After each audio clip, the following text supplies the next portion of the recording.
પાલનપુર તાલુકાના ગામે 200 વર્ષ જૂના ગુરુ મહારાજના મંદિરે જાગૃત રાખવાના સતત પ્રયાસો થતા હોય છે, જ્યારે યુવાનો વ્યસન મુક્ત બને અને ગામમાં ધાર્મિક પ્રવૃત્તિઓ જળવાઈ રહે તે હેતુથી સંત વાણીનો કાર્યક્રમ યોજાયો હતો।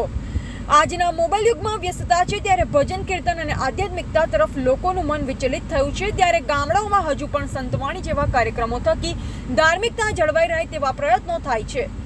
આજ ગામમાં 200 વર્ષ જૂના ગુરુ મહારાજની જગ્યા જાગૃત રહે અને સંતવાણી જેવા કાર્યક્રમો થકી યુવાનોમાં ધાર્મિકતાનું મહત્વ જળવાઈ રહે તે હેતુથી સંતવાણી કાર્યક્રમનું આયોજન થયું હતું। કાર્યક્રમનો ઉદ્દેશ હતો કે સમગ્ર ગ્રામજનો એક સ્થળે એકઠા થઈને સંતવાણી કાર્યક્રમ માણી અને તેના થકી ધાર્મિક પ્રવૃત્તિમાં જોડાય। ત્યારે આજના ઇન્ટરનેટ યુગ અને મોબાઈલ યુગના સતત ધાર્મિક સંસ્કારોથી વિમુખ થતા યુવાધનને ધાર્મિક તરફ વાળવાનો એક પ્રયાસ હતો।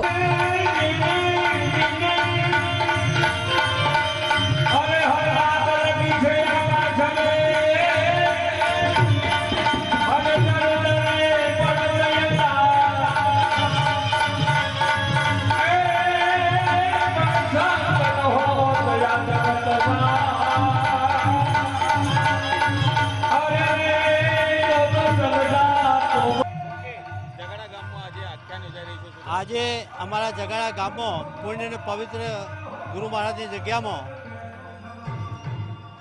અમારો વક્તા શ્રી રતુપારથી દ્વારા આખ્યાન રાખેલું છે અને આખ્યાનમાં અમારી આ જગાડાની ભૂમિ એ પવિત્ર પુણ્યભૂમિ છે, સંતોની ભૂમિ છે।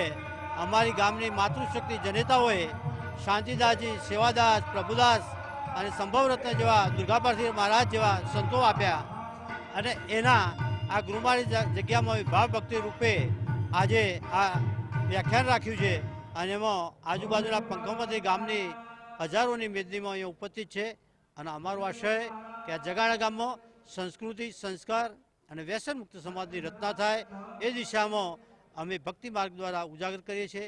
આ કાર્યક્રમ ભક્ત મંડળ, કૃષ્ણ મહિલા મંડળ, ગામના આગેવાનો, સનાતન ટ્રસ્ટ દ્વારા ઉપસ્થિત રહ્યો છે અને સૌ ગામની જાહેર જનતા માટે આ ખુલ્લો મૂકેલો કાર્યક્રમ છે।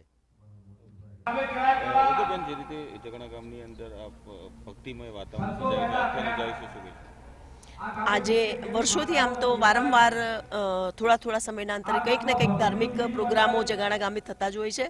અમારી જે જગ્યા છે દુર્ગાપારથી મહારાજની જે જગ્યા છે અને ગુરુ ધુંધળીનાથ મહારાજની એમના પર અસીમ કૃપા હતી અને એના ભાગરૂપે સૌના આસ્થાનું કેન્દ્ર આ ગુરુ મહારાજની જે જગ્યા છે એમાં ધાર્મિક પ્રોગ્રામો વારંવાર થતા હોય છે। આજે ચંદન મલિયાગીરીનું આખ્યાન એને સાંભળવા માટે લોકોનો જે ઉમળકો અને વણસોલના રતુપારથી મહારાજ દ્વારા એ આખ્યાનનું ગાન એ ગાનમાં ગામની વસ્તી છે, અમારા જુદા જુદા મંદિરોના મહંતો પણ ઉપસ્થિત છે। દરેક અત્યારે મોબાઈલના યુગમાં, ટીવીના યુગમાં આવા ધાર્મિક આખ્યાનો એ ખૂબ જરૂરી છે, મનની શાંતિ માટે પણ ખૂબ જરૂરી છે। જગાડા ગામની જુદા જુદા ક્ષેત્રોની પ્રગતિ છે એવી જ રીતે ધાર્મિક અને સનાતન ધાર્મિક ટ્રસ્ટની, કૃષ્ણ મંડળની, બીજા ભક્ત મંડળની જે અમારા ભિખારામ મહારાજ ભક્ત મંડળ સ્થાપીને ગયા હતા એ ભક્ત મંડળની જુદી જુદી પ્રવૃત્તિઓથી, વારંવાર કાર્યક્રમોથી ધર્મપ્રેમી જનતાને આનો ખૂબ મોટો લાભ મળે છે। આ લાભ વારંવાર ગુરુ મહારાજ આપતા રહે એવી પરમ કૃપાળુ પરમાત્માને હું પ્રાર્થના કરું છું। રિપોર્ટર રુચા ગુપ્તા, પાલનપુર।